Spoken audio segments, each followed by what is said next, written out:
If you own a home, you need to see this video. Because right now, you are almost certainly paying good money for a cabinet full of sprays, cleaners, and gadgets to fix the very problems your grandmother handled with about 6 cheap things she already had on the shelf. A streaked window, a stuck drawer, a wasp sting, a mouse in the wall, a grease fire on the stove. There was a dead simple mountain fix for every one of them, and it cost next to nothing. Somebody just made good, and sure you'd forget how. My name is Virgil Boone. I'm 7th generation on this ridge in the Appalachian Mountains of eastern Kentucky, and I grew up watching my grandmother Ollie and my grandfather Emery run a whole household on know-how and about $1's worth of supplies. Some of these old tricks sound so foolish you'll swear they can't possibly work, right up until you see the one that put out a grease fire and saved Ollie's whole kitchen in about 3 seconds flat. Emery made me copy every last one of them into a leather journal before he passed, and this is me keeping my word. Here's the twist. Half these old mountain tricks that sound like pure foolishness, science has quietly gone back and confirmed they actually work. And the other half worked well enough that folks swore by them for 100 years. They didn't disappear because they failed. They disappeared the day somebody figured out how to sell you a bottle for what a nickel already did. I'm counting down 20 oddly useful Appalachian household tricks that actually work. Mark 3 before we start. Number 8 looks like the silliest thing you ever saw hung on a porch. Number 4 is the one your grandmother swore by that she actually had dead wrong, and I'll tell you the truth on it. And number 3, nobody can explain why it works. But ask anybody over 70 and they'll swear it does. None of these fell out of the American house because they quit working. They fell out because somebody sold you a bottle instead.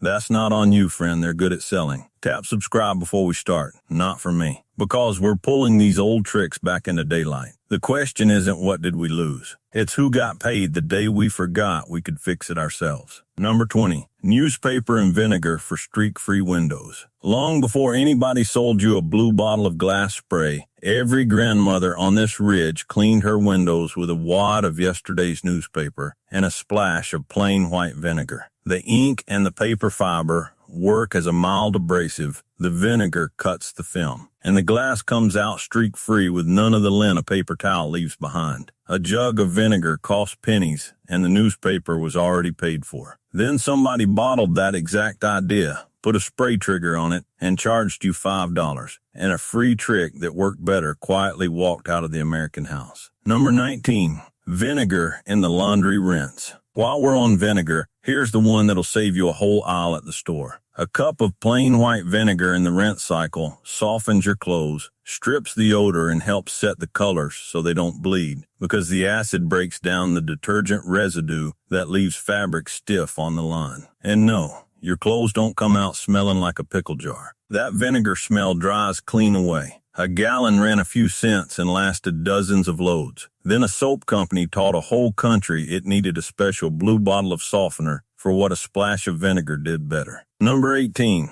Cornstarch for chafing and heat rash. Anybody who worked outdoors in a mountain summer knew this one. A dusting of plain cornstarch between the thighs, under the arms, anywhere skin rubbed raw against skin, and you stayed dry and friction-free from sunup to sundown. Cornstarch pulls moisture just as well as any talcum powder, and there was a box in every kitchen for a fraction of the price. Now they sell you a fancy anti-chafe stick for $8 that does the very same job the cornstarch in your cabinet already does. Number 17. Aluminum foil to sharpen scissors. When the sewing scissors went dull and there wasn't a sharpener in the house, the mountain fix was a sheet of aluminum foil. You folded it over on itself 6 or 8 times to make it good and thick, then cut through it clean a dozen times, and the mild abrasive smoothed the little nicks and burrs right off the blade. It won't replace a proper stone, but it brings a dull pair of scissors back to life in about a minute for nothing at all. A roll of foil was already in the drawer, and this was one of the handiest jobs it did. Number 16. A crayon to fill nail holes. Here's one every renter in the country ought to know. When you've got little nail holes in the wall and no mind to buy a tub of spackle, find a crayon that matches the paint, warm it a second between your fingers, and rub it right into the hole. The wax fills the gap and blends in so well that from a few feet back you'd never know it was there. Crayons come in near enough every color to match any wall, and a box costs less than a cup of coffee. It isn't permanent, but it does the job, and nobody's the wiser. Number 15. Duct tape to pull a splinter. Out here, a splinter was as common as a mosquito bite. Old barnwood, fence posts, a load of stove wood, and you'd end up with a sliver buried in your hand near every day. Before anybody went digging with a needle, the mountain trick was a piece of duct tape pressed down firm over the splinter, held a second, then ripped off quick, and 9 times out of 10, the tape grabbed the end and pulled it right out. No needle and no child hollering the house down. As the old-timer said, if you can't fix it with duct tape, you ain't used enough of it. First pattern break. This is where it stops being a list of cute old tricks and starts being the reason somebody got rich. Every fix left on this list, somebody bottled it, branded it, and sold it back to you for $10 when the thing that did the job was already in your cabinet. Ride with me. Number 14. White bread to pick up broken glass. When a canning jar or a drinking glass shattered on the kitchen floor, the broom got the big pieces, but it was the little slivers that got you.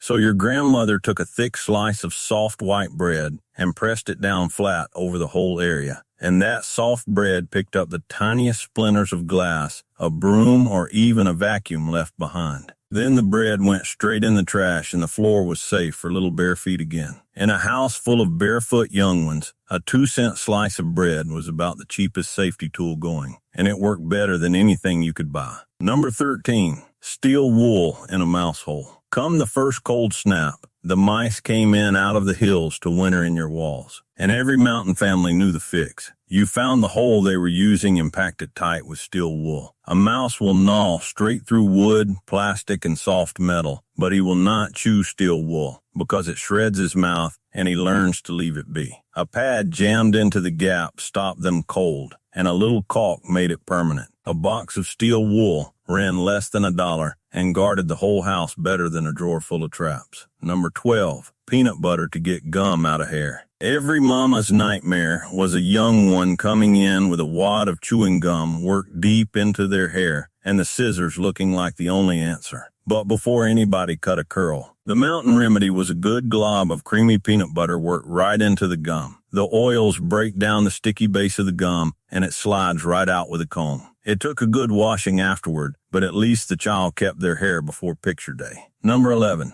Baking soda paste for stings and bites. When a mosquito, a fire ant, or a wasp got you good, the first move in any mountain house wasn't the medicine cabinet, it was the baking soda. You mixed a spoon of it with a few drops of water into a thick paste, slapped it on the bite, and within a few minutes the sting and the itch started letting go. Because the baking soda is alkaline and it neutralizes the acid in the venom. A box cost about $1.25, and it was the closest thing half these hollows had to a first aid kit. Second pattern break. Notice the pattern, friend. Nobody outlawed a box of baking soda. They just spent 40 years teaching you that a real problem needs a special product, so you'd quit reaching for the cheap thing that already worked. Watch it the rest of the way down. Number 10. Dish soap spray for garden pests. A mountain gardener never ran to town for poison when the aphids showed up on the bean vines. She mixed a tablespoon or two of plain dish soap into a spray bottle of water and went down the rows. The soapy water breaks down the waxy coat on soft-bodied bugs like aphids, whiteflies, and spider mites, so they dry out and die. And it doesn't hurt the plant or the vegetables you're about to eat. This homemade spray kept mountain gardens clean for the price of a squirt of soap, and it worked as well as the poison in the pretty bottle at the store. Number 9. A bar of soap to unstick anything. Here's one that'll fix half the aggravations in an old house. A dry bar of plain soap rubbed good on anything that sticks or drags, and it slides free. A window sash swelled up and won't budge, run the soap along the track. A drawer that fights you, rub the runners. A handsaw binding in the cut, a wood screw that won't drive, a zipper stuck fast, all of it, a little dry soap and it moves like new. The soap leaves a slick, waxy film that greases the way without the mess of oil, and it did the work of a whole shelf of sprays for about $0.05. Number 8. Pennies in a bag of water to keep flies away. The one I teased, and I'll be honest with you the whole way. You fill a clear plastic bag halfway with water, drop in 4 or 5 pennies, and hang it over the door or the picnic table. and folks swore the flies would not come near it. The notion was that the light bouncing through the water and off the copper scrambles a fly's eye, which is built of thousands of little lenses. Now, the honest part. The Mythbusters ran it and called it busted, and a study out of North Carolina State came back mixed. But go tell that to the countless porches from Texas to the Carolinas that swore their patio went fly-free. Worst case, you're out 5 pennies you can still spend. Number 7. Vicks on the feet for a nighttime cough. This one sounds made up until the night you try it on a coughing child. When a young one had a cough that wouldn't quit, Mama would scoop out a good dollop of Vicks salve, rub it thick over the bottoms of their feet, and pull heavy socks on over it. More often than not, inside 20 minutes the coughing eased and the child slept. That salve was invented back in the 1890s by a North Carolina druggist named Lunsford Richardson, so it's mountain-born to begin with. Nobody could ever say exactly why the feet worked, but if it put a coughing child to sleep, it worked, and that was the end of it. Number 6. Coca-Cola to eat the rust off. Here's one the men used out in the shed. A bolt rusted solid, a wrench that wouldn't break it loose, and instead of fighting it, you soaked a rag in Coca-Cola and wrapped it around the bolt, or dropped a rusty tool in a pan of it overnight. The phosphoric and citric acid in the Coke eats the rust right off. And come morning, the bolt turns free, and the chrome shines up. Coca-Cola's been around since 1886, and country people have used it to cut rust near about that long. And yes, more than one grandpa looked at that bolt and wondered out loud what it was doing to his stomach. It cost less than the penetrating oil at the parts store, and it was already in the icebox. Third pattern break. I'm not selling you the good old days, friend. I'm telling you a mountain family fixed near every trouble in the house with about 6 cheap things and a little know-how. And that know-how walked out of your family in 3 generations. Getting it back cost you an afternoon, not a dime. Number 5. A tobacco poultice for a bee sting.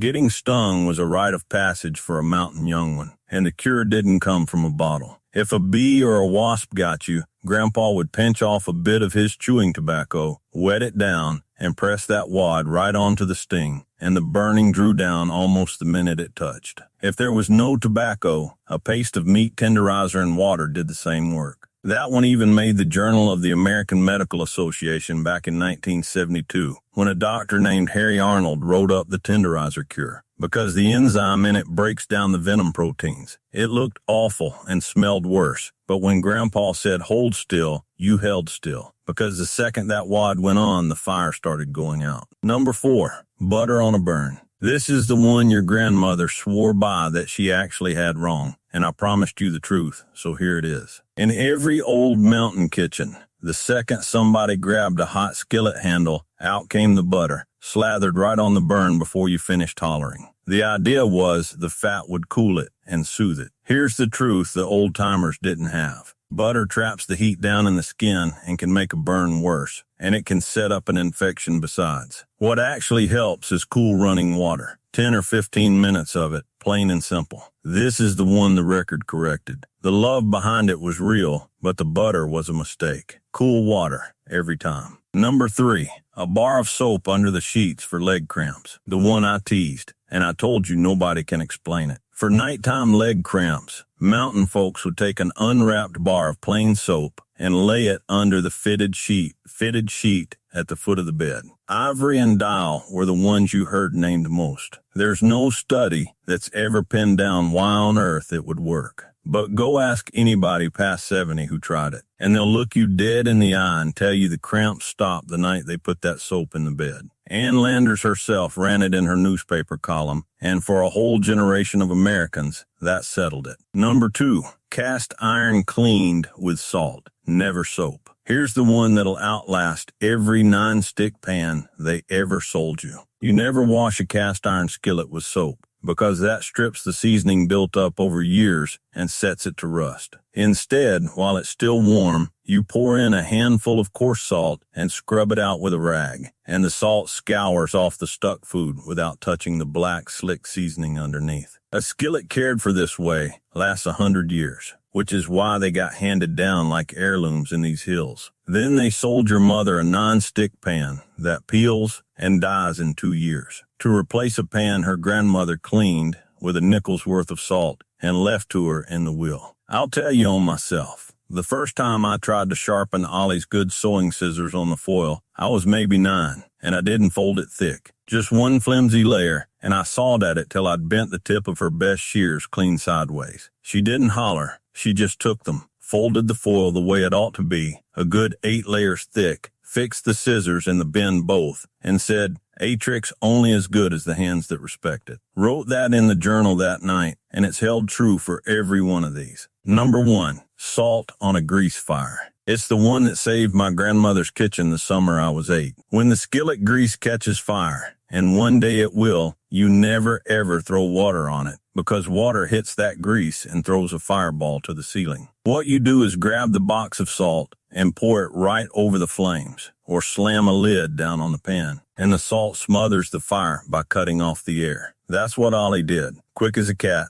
before I could get a holler out, and the fire was dead, and the house was still standing. This was life and death knowledge passed from mother to daughter for 200 years. But number 1 was never really about the salt. Number 1 is knowing that the fix for near every trouble in your house was already sitting on your shelf, and that a person who knows these things is beholden to no store and afraid of no small emergency. That is not backwardness, friend. That is a household nobody could ever sell a thing it didn't truly need. My grandmother Ollie ran that whole house on these tricks, and about $1 worth of salt, soda, vinegar, and soap. And she never once feared a stain, a sting, a stuck window, or a fire. She lived to 91 in a house she'd kept with her own 2 hands, and every trick tonight came off her shelf or out of Emery's journal, where I copied them by lantern light as a boy. So try one this week, just one. Next time your window's streaked, skip the blue bottle and reach for the newspaper and the vinegar and watch it come clean. Tell me down below, what's the trick your grandmother swore by that the rest of the world forgot? Name it. The one that gets the most comments is the one I dig into next. Your people fixed near everything with what was already in the house and never needed permission or a receipt to do it. Somebody just didn't get the chance to pass it down to you.